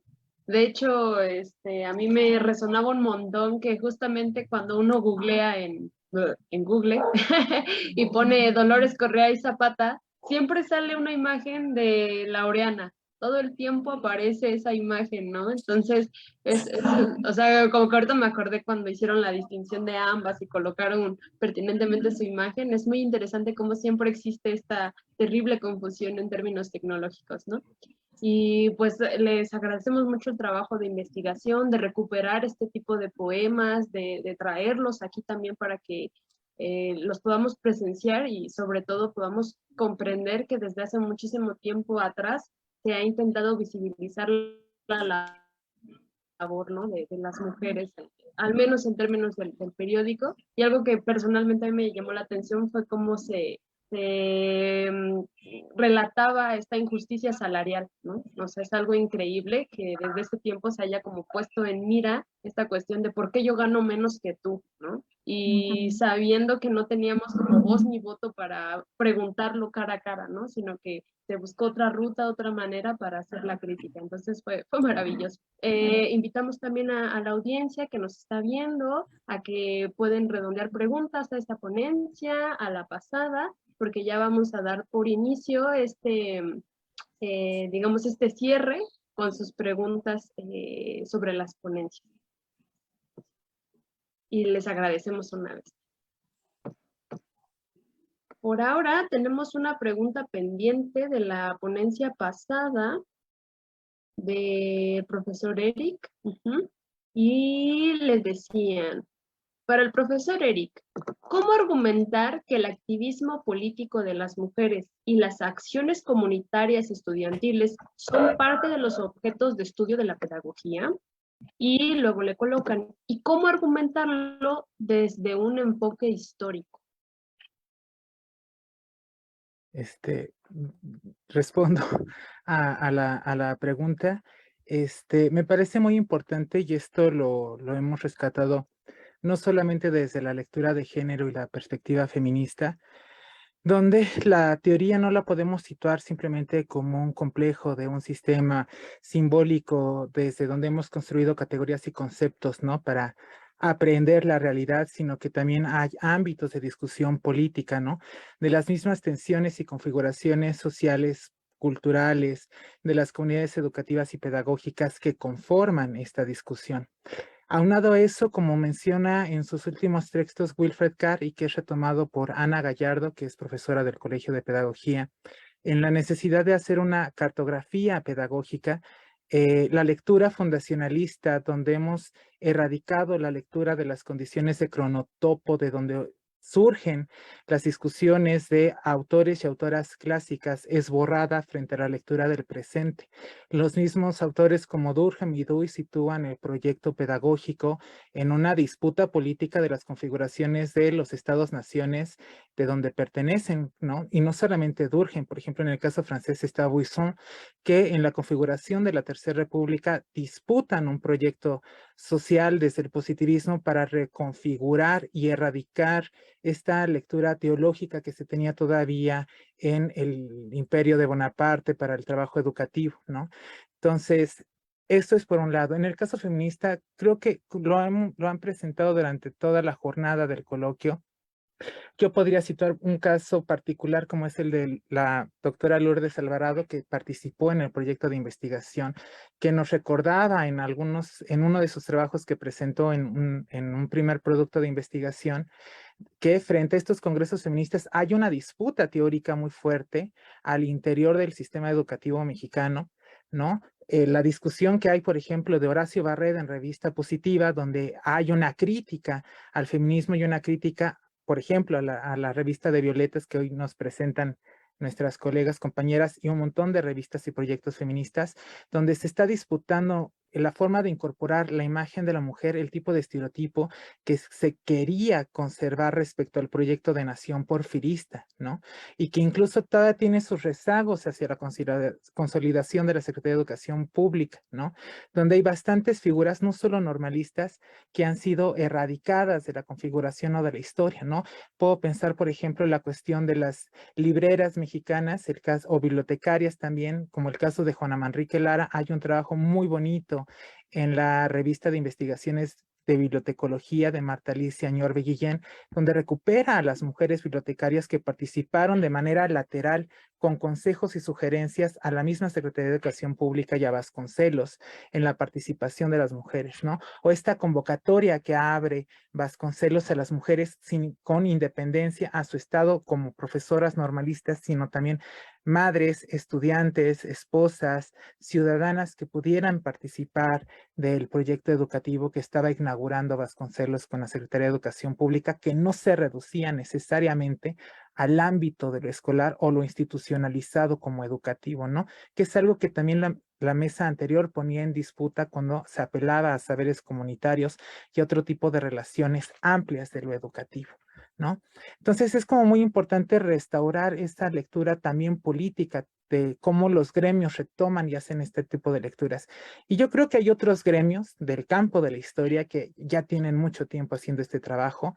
El caso de la historia del arte tiene más de 3, 4 décadas impulsando desde la historia de género y la historia de ellas, la Herstory, otro tipo de lecturas que permitan consolidar el mismo campo de historia del arte para plantear la recuperación de actoras sujetas, imágenes, biografías que siguen quedando de lado. Por otra parte, esto nos señala algo muy interesante que creo que muchos ya en el ámbito de la discusión epistemología y pedagogía tenemos que apelar, que no podemos seguir reduciendo el objeto pedagógico a la educación o a la formación, sino hay una necesidad de ampliar el tipo de objetos, sin negar la educación, sin negar la formación como objetos históricos, pero sí apelar a otro tipo de lecturas mucho más sensibles a los temas emergentes, donde se ponga en misma duda el tipo de objetos que estamos construyendo o que nos reapropiamos en la lectura de los seminarios de teoría pedagógica, por ejemplo, los seminarios de epistemología y pedagogía, el de historia de la educación, ¿no? Hay esta necesidad de poner en tensión las formas de replantear, como decía de manera increíble y magistral el doctor Pollux en el Museo de la Mujer el fin de semana, de replantear a las nuestras, ¿no? De la necesidad de esta tensión política de no generar autoinmunidades al ámbito de la lectura teórica y que lo histórico no solamente pasa como el suceder temporal de esa lectura teórica, sino como momento de inscripción y configuración desde donde se debatía ya esta incorporación y que apenas estamos como intentando replantear y rescatar, lo que no significa que en otros tiempos no haya sucedido. A mí me parece que hay otro trabajo historiográfico importante. Hay una primer tesis de 1924, 1925, es la primer tesis que ubico de la Escuela de Altos Estudios, donde se plantea el estudio de la educación de las mujeres por parte de no me acuerdo el nombre ahorita, de una norteamericana que viene a estudiar aquí la maestría en educación, la maestría en pedagogía. Y ya planteaba la recuperación de todos estos trabajos desde el ámbito político, de las discusiones políticas que fueron enmarcando ciertas concepciones de mujer y por tanto el tipo de inscripción cultural que tenía, dando de manera lateral una supuesta imagen de lo que implicaba la educación mexicana en estos ámbitos. Ahí el trabajo de archivo en el ámbito historiográfico para politizar la teoría urge, pero así como urge el trabajo de archivo, urge el trabajo de las repertorias, ¿no? Sobre estas formas prácticas, situacionales, biográficas, que no quedan en el registro escrito o en un registro que pueda conservarse para su reapropiación posterior, ¿no? Y que son los elementos que se han ido diluyendo, ¿no? De las maneras de pensar, preguntaban hace rato con la ponencia de la lectura metodista, cómo se vivía el ambiente, ¿no? Eso tiene que ver con las repertorias, ¿no? Esas maneras en que se apropian ciertas expresiones, formas, discusiones, discursos, prácticas en los ámbitos de la performance, de lo que no puede quedarse registro y que sucede y al siguiente momento se desvanece, ¿no? Ahí hay otra exigencia y urgencia a la lectura historiográfica, no solamente en el ámbito de la historia de género o historia de ellas, ¿no? Sino en el ámbito de lo general. Ahí tenemos a Certeau y otros autores que intentan plantear en otro sentido las repertorias en esta discusión política de las configuraciones sociales, ¿no? De lo cotidiano. Yo apelaría a eso. Gracias. Muchísimas gracias. Justamente esta cuestión de las repertorias a mí me vino a la mente algo que mencionó a usted al inicio sobre esta perspectiva de historia cultural, ¿no?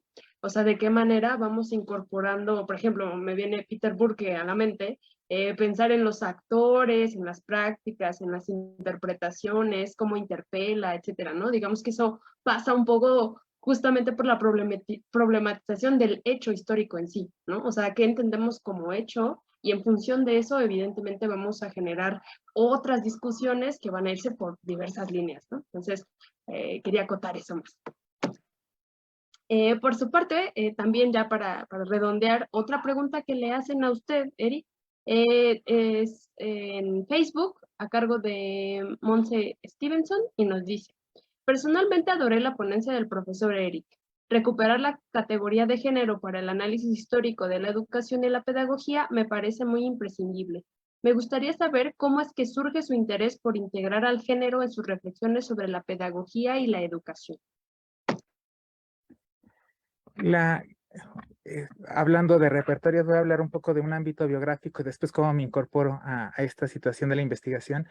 Mi primer preocupación por el ámbito de género tiene que ver con una situación personal o personal, es política, se dice, ¿no? Desde la lectura de los feminismos, y había un ámbito donde yo cuestionaba mi propia posición de género, donde yo nunca me había querido situar en la lectura de lo masculino por identidades de género, diversidades sexuales, que hoy lo puedo nombrar así, pero en su momento, cuando uno era más joven, todavía estaba en la carrera, pues era muy complejo.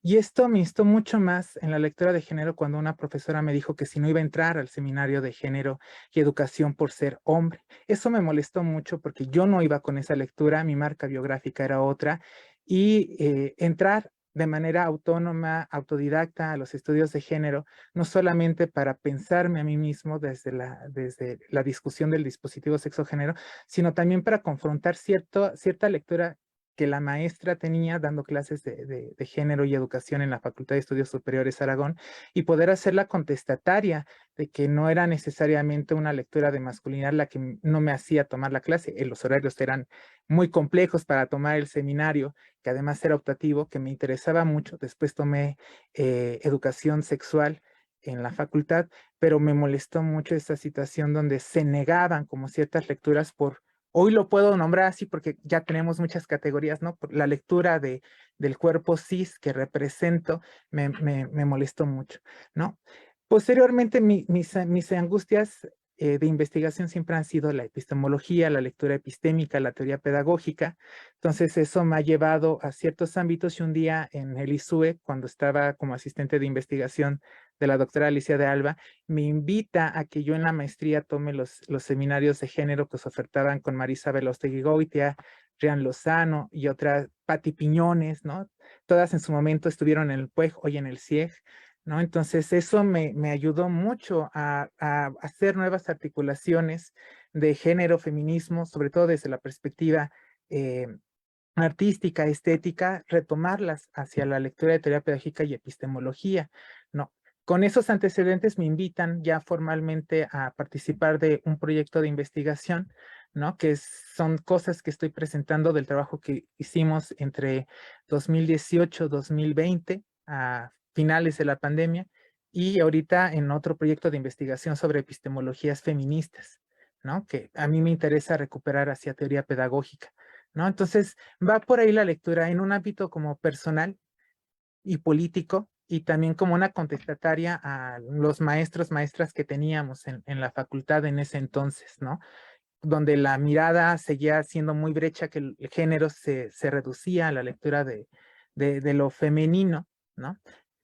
Cuando la lectura de género, ya en ese momento ya habían discusiones con Butler, estaba Beatriz Preciado, hoy Paul Preciado, ¿no? Que estaban en boga entre 2000 y 2012, con una efervescencia muy fuerte en las facultades, en el PUEG, ¿no? Y que hubiera esa lectura como tan reducida, que tampoco nos sorprende, ¿no? Hace poco, en este año, ¿no? Tuvimos un evento, ¿no? Y se intenta en esta misma línea hacer una corrección política de los términos del feminismo con autoras como Val Cárcel, ¿no? Donde se eliminan otras lecturas, propuestas y tensiones de lo que implicó la construcción histórica de género desde Madame de Beauvoir, ¿no? Entonces, de ahí va mi necesidad de reincorporar, ¿no? El género como una categoría muy amplia, ¿no? Para abordar otro tipo de repertorias en la vida educativa y formativa de los sujetos. Muchas gracias por compartirnos su experiencia. Siempre es enriquecedor también ver desde qué perspectiva parten determinados sujetos para iniciar su búsqueda, ¿no? A veces pasa muy como por, pues solo me interesó, ¿no? Hay cosas que nos remueven y nos mueven en este caso. Tenemos 2 preguntas, pero ahora para Elvira y para Graciela.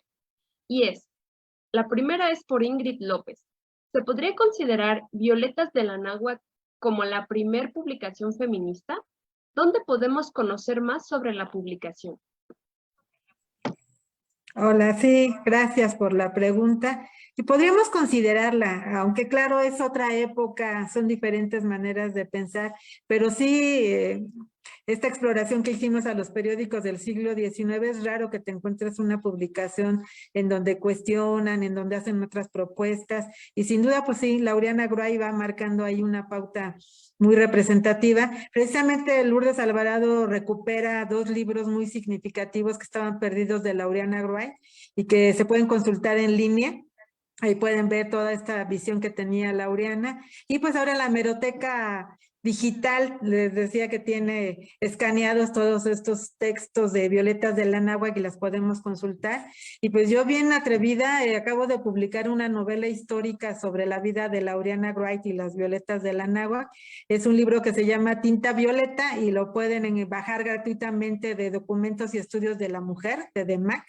Ahí tienen esa novela histórica sobre la vida de Laureana Wright y las Violetas.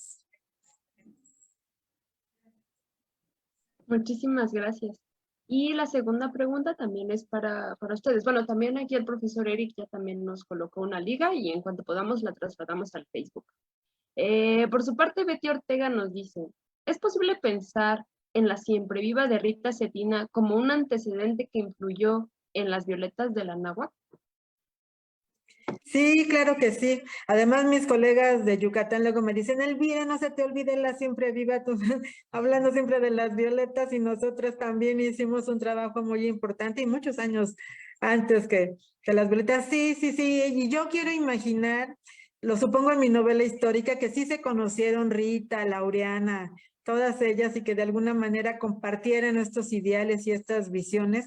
Y sí, incluso en medio de Violetas de la Náhuatl y Siempre Viva está otra publicación que se llamó Las Hijas de la Náhuatl, que solamente circuló 4 meses, pero que también es preciosa y que tiene unas reflexiones muy bonitas de estas chicas de la Escuela de Artes y Oficios para Mujeres. Entonces, ahí vas sumando y vas encadenando estas publicaciones periodísticas que por suerte las podemos encontrar en la hemeroteca y que nos permiten, pues, desde sus propias expresiones, leer y acercarnos a lo que ellas estaban escribiendo, ¿no? Entonces sí, coincido que efectivamente es una manera en que cada una de ellas fue sumando a través de estas publicaciones literarias y periodísticas.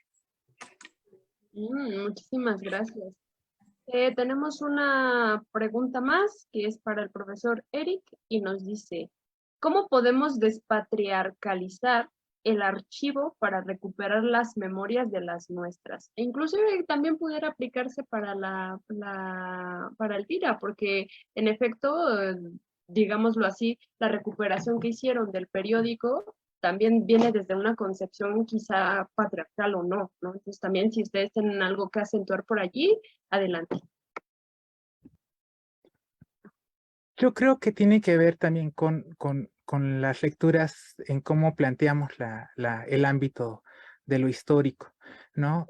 Algo que es como muy interesante es que no se reconocen los textos de las profesoras, de las normalistas o de otro tipo de prácticas que ellas planteaban, como los cuentos, las traducciones de novelas para niños, ¿no? La conformación de bibliotecas infantiles, porque hemos dejado como esa carga de trabajo teórico a la posición de las comunidades intelectuales masculinas, ¿no?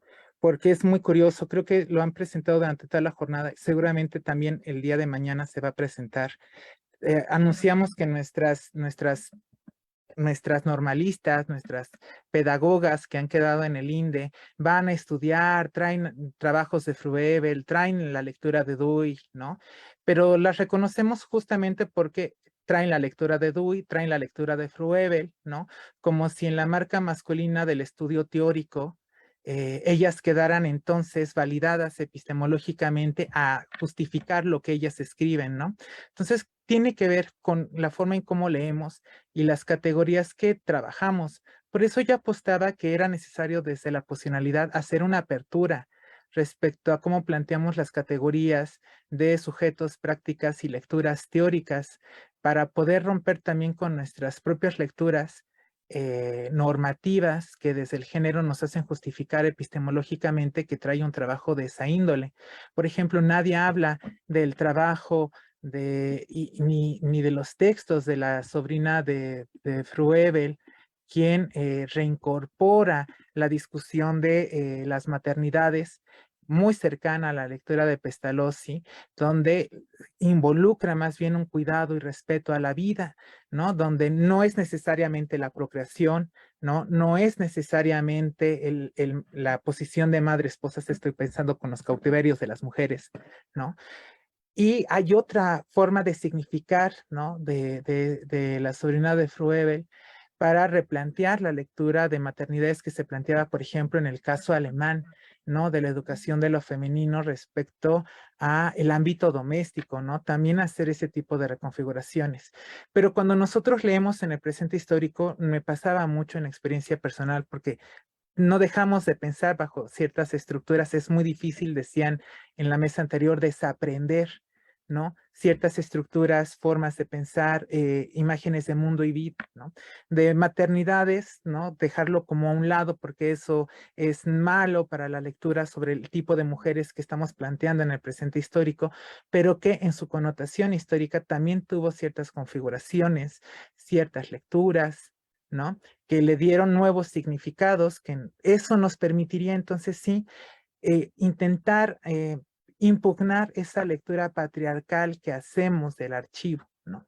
Y es jugando de nuevo con las categorías, o esto de los gestos de la investigación se lo retomo mucho a Marisa Belaustegui-Goitia, sobre todo en Pedagogías en Espiral, de jugar con cierta performática de nuestras maneras de mirar y pensar teóricamente, nuestras maneras de pensar metodológicamente, ¿no? Y también recuperar otro tipo de archivos, porque no solamente están los archivos feministas respecto a las revistas del siglo XIX, el CIEG, antes PUEG, tiene digitalizada un montón de boletines históricos de los años 50, 70, 80, ¿no? Que también trae una discusión historiográfica, ¿no? Del tipo de revistas y apropiaciones que se han hecho de estas tensiones políticas sobre el género, ¿no? Entonces, lo primero que había que despatriarcalizar, ¿no? O poner en perspectiva de género como una lectura clave es nuestra propia mirada, nuestros propios ojos, nuestra misma manera de situar, ¿no? Esto lo pienso mucho también en términos de lo que hoy nos presentaban nuestras compañeras Elvira Carballido, ¿no? En su ponencia de las revistas de este tipo de apropiaciones, ¿no? De no solamente mantener a una sola mujer a cargo de la revista, ¿no? Sino que hay expresas otras mujeres que se van incluyendo, que también eso es importante. Es cierto que necesario valorar a las mujeres que hicieron grandes obras, pero ¿qué pasa con el resto de mujeres que participaron de manera no explícita, no visiblemente en los campos de lo educativo, ¿no? Ahí las normales, la Benemérita Nacional, la Escuela Normal de México, perdón, se me fue el nombre, tiene un trabajo de historiografía de las propias normalistas desde los años 80, 90 y que poco conocemos y poco nos hemos ido a dar la vuelta, ¿no? Ya que está el boom, a propósito de lo que mencionaba de la posicionalidad del movimiento de de las colectivas, aquí hay que decir las colectivas, ¿no? Hay también otro tipo de trabajos y archivos que ya se venían haciendo, ¿no? Y que es necesario rastrear y recuperar.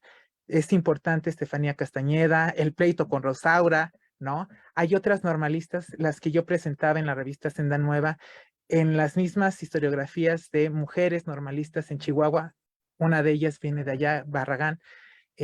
No hay elementos sobre su vida, no hay registros, por más que se han ido a hacer investigaciones en el ámbito genealógico sanguíneo para ver si se puede rescatar archivos, pues resulta que no hay, ¿no? Y eso también deja ciertas deudas de cómo reconstruir ese archivo, ¿no?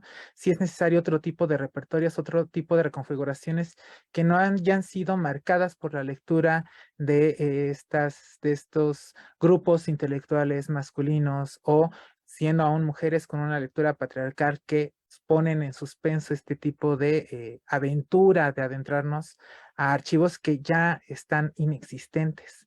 No sé, es lo que se me ocurre, es como un pensamiento a bote pronto, pero creo que podría ir por ahí.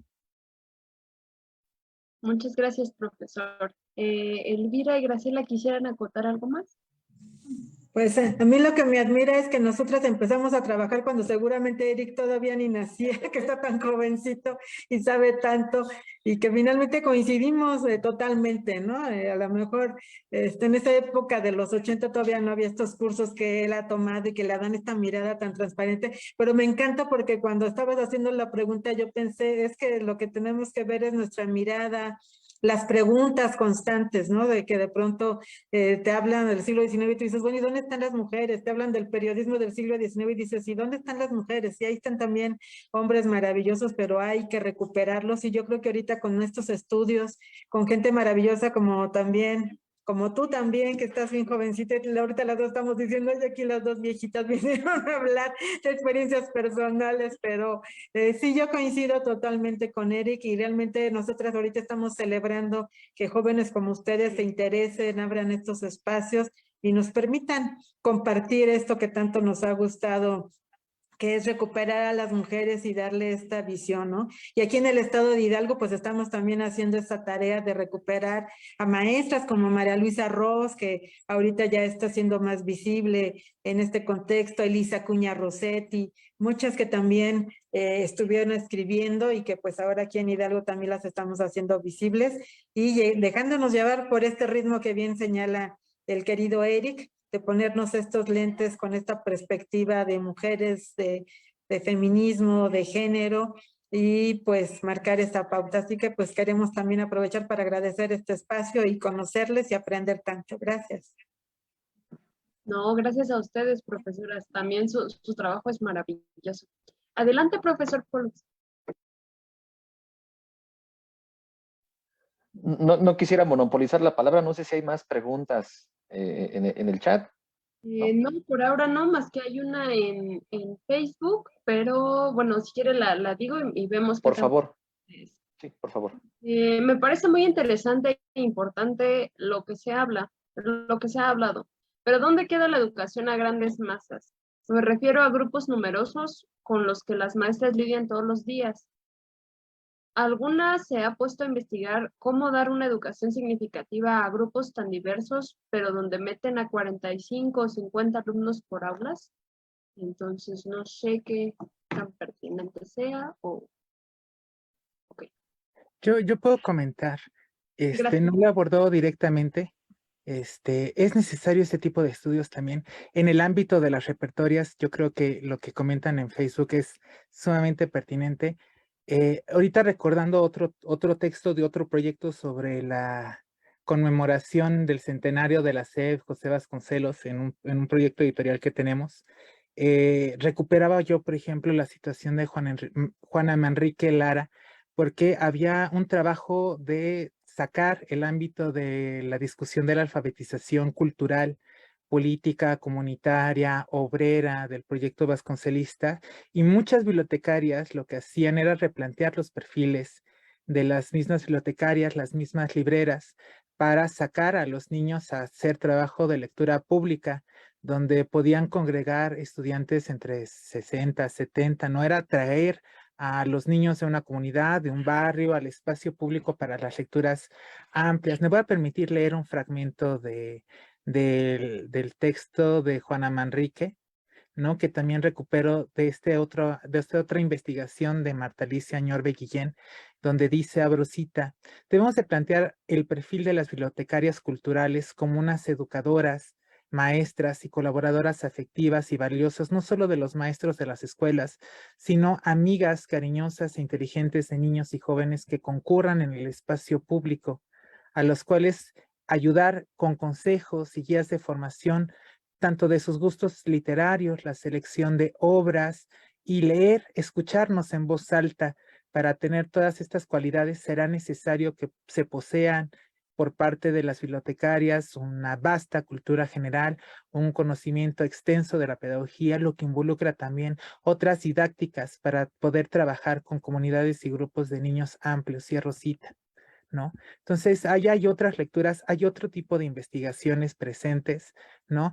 Que también no podemos acotar ni cerrar en los límites del evento, pero hay un montón de material como no se imaginan, ¿no? Métanse a las redes de archivo que tiene la universidad, la UNAM, que también lo tienen las otras universidades autónomas estatales, ¿no?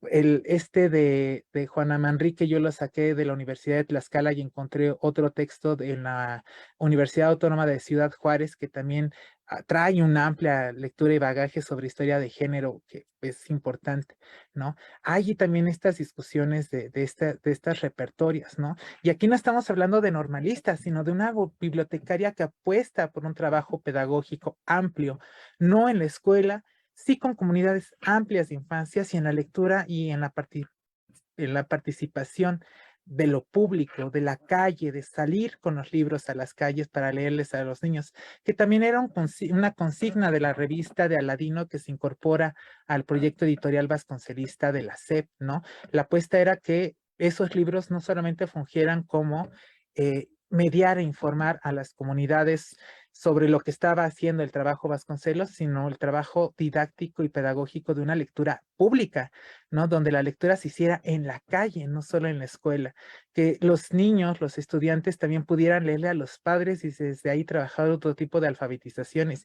Y ahí vemos un trabajo de más, ¿no? Aunque claro, el proyecto tuvo muchas deficiencias, el problema de analfabetismo era muy grande, era muy difícil llevar a cabo el proyecto vasconcelista de la revista El Maestro. Pero ahí hay una posibilidad, un trabajo que quedó pendiente y que a la fecha de lo que llevamos del centenario de la SEP, habría que cuestionar qué tanto se ha hecho, ¿no? Mañana habrá, a propósito de esto, un trabajo sobre los libros de texto que será importante retomar, ¿no? No solamente desde la perspectiva de las mujeres que participan en ella, que también muchas veces queda borrado, sino también de esta pregunta que nos hacían de qué pasa con las repertorias de lo público. Muchísimas gracias, profesor. Y bueno, aquí en el chat nos colocan, las profesoras dieron respuesta a estas grandes perdón, las profesoras dieron respuesta a estas grandes problemáticas de un sistema educativo en constante crecimiento a través de los libros de texto que hicieron.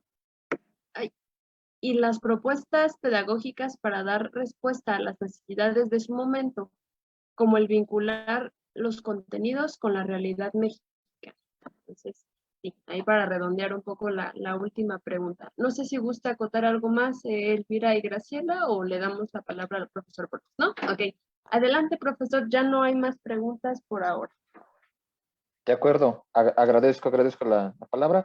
Y pues en torno a ambas participaciones que igualmente agradezco muchísimo, estoy muy emocionado por el tipo de problemáticas que estamos abordando aquí en este coloquio, ¿no?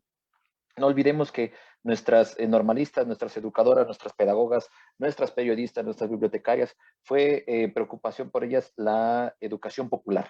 Entonces, esto es importante también indicarlo, ¿no? No se diga de Dolores Correa, que también pues, es maravillosa, ¿no? La labor de difundir textos cuando no había prensa, que hoy se nos puede hacer muy fácil decirlo, ¿no? Pero pues en ese tiempo el propio Justo Sierra, ¿no? Que a Justo Sierra algunos lo adoramos, pero pues también Justo Sierra, y esto lo dice la doctora Graciela Hierro, su texto de la domesticación, pues no quería que en el fondo la mujer dejase de ser ama de casa, que fuese muy preparada para enseñar, sí, pero que no deje de ser ama de casa, que las leyes se las dejen a los varones.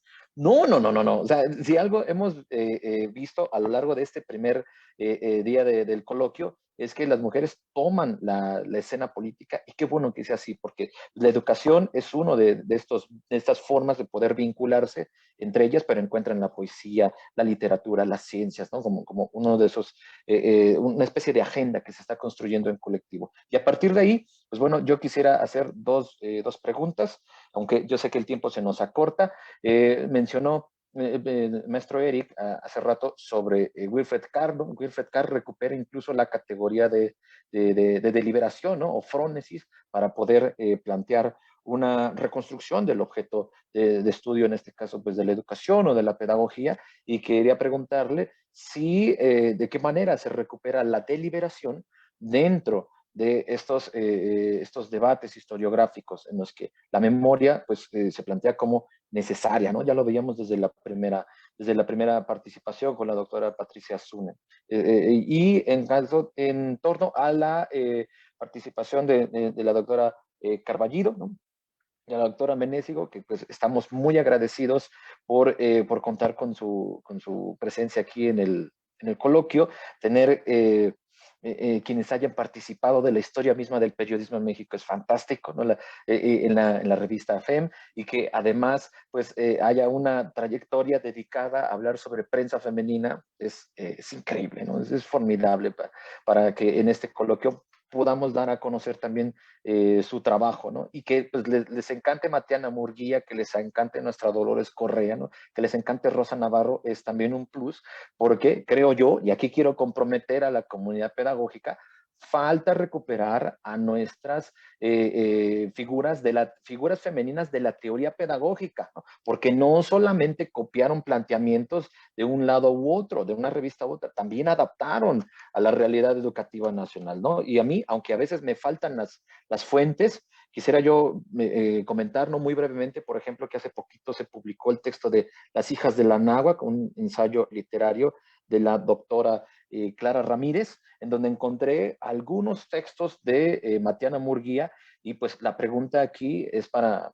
nuestras ponentes, cómo poder acceder a otros textos de Matiana Murguía, si es que hay algo más de los que ya nos dijeron, porque pues están digitalizados entonces y están disponibles en el internet, pero si hay otras fuentes en las que también podamos acceder a, en este caso, por ejemplo, pues los planteamientos teórico-pedagógicos de nuestras educadoras, pensadoras de la educación del siglo XIX. Así que adelante.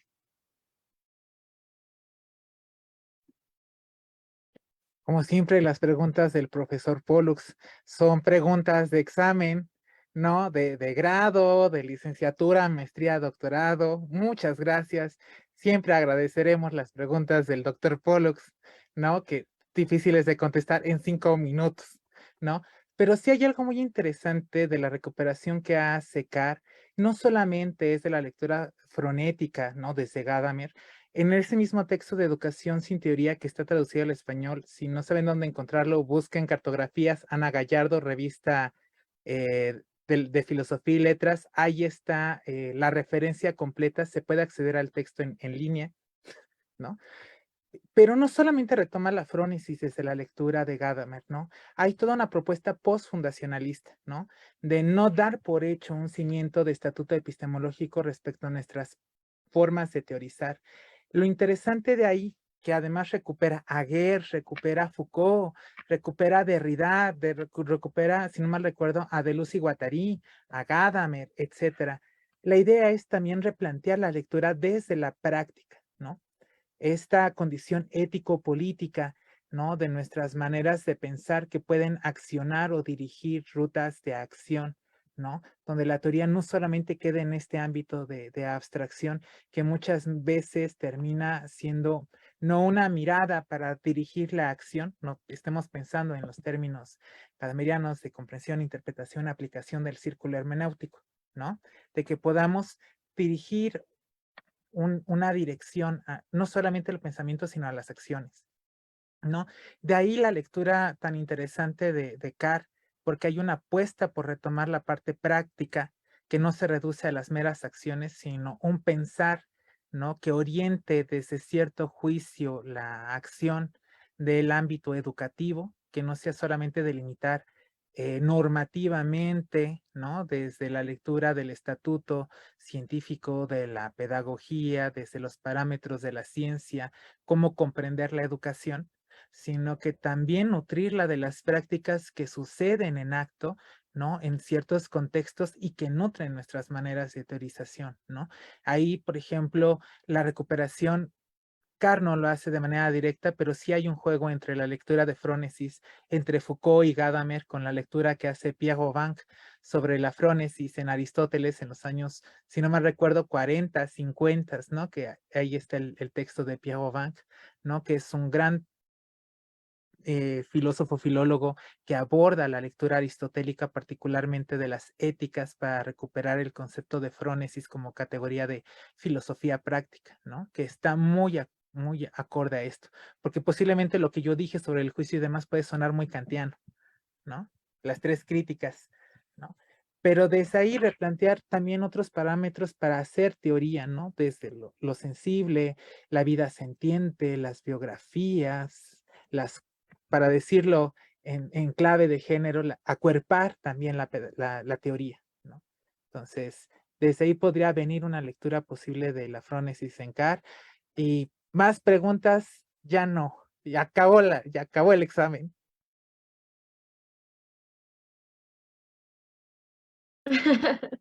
Muchísimas gracias. Adelante, Elvira y Graciela. Sí, gracias.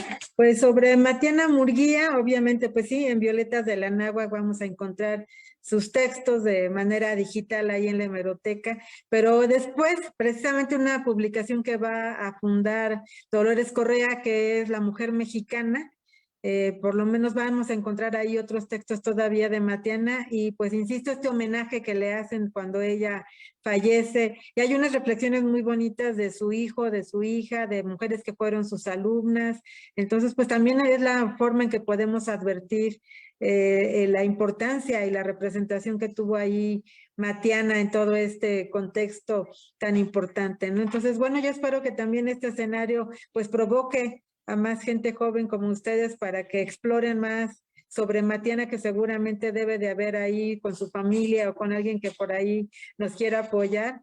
Estaba recordando ahorita a la doctora Rosa María Valles de aquí de la Universidad de Hidalgo, que pues se empecinó con Hermila Galindo y pues logró que la familia le permitiera consultar todos los números de la mujer moderna que estaban ahí perdidos y los tenía la familia, ¿no? Entonces creo que también el ejemplo de ella es una forma en que podemos encontrar más textos, más mujeres y más expresiones a lo largo de la historia de las mujeres mexicanas. Gracias. Muchísimas gracias a ambos. De hecho, como un corte comercial, es que yo para la clase de textos que tomé con el doctor Pollux hice un rap sobre Dolores Correa. Y me parece algo muy loco, digámoslo así, en términos de la juventud. Porque en años pasados, pues quién no pensaría, ¿no? Que íbamos a trascender del periódico al rap, ¿no? Una cuestión así. Pero yo creo que habla también un poco esa es también la inquietud de invitación de este coloquio, ¿no? De inspirar a buscar nuevos senderos, de construir y de compartir. Yo lo veo de esa manera, ¿no? Compartir un poco el legado de las nuestras, que sean muy de renombre o sean muy humildes en términos de reconocimiento, la realidad es que han contribuido a lo que hoy día hacemos, ¿no? La memoria histórica. Entonces, pues sí, quería hacer ahí mi comercial del rap. Adelante, profesor Pollux. Sí, pues ya tenemos escasos segunditos. Es nada más para comprometerme y pues el siguiente año se cumplen 170, si no mal recuerdo, del natalicio de Dolores Correa.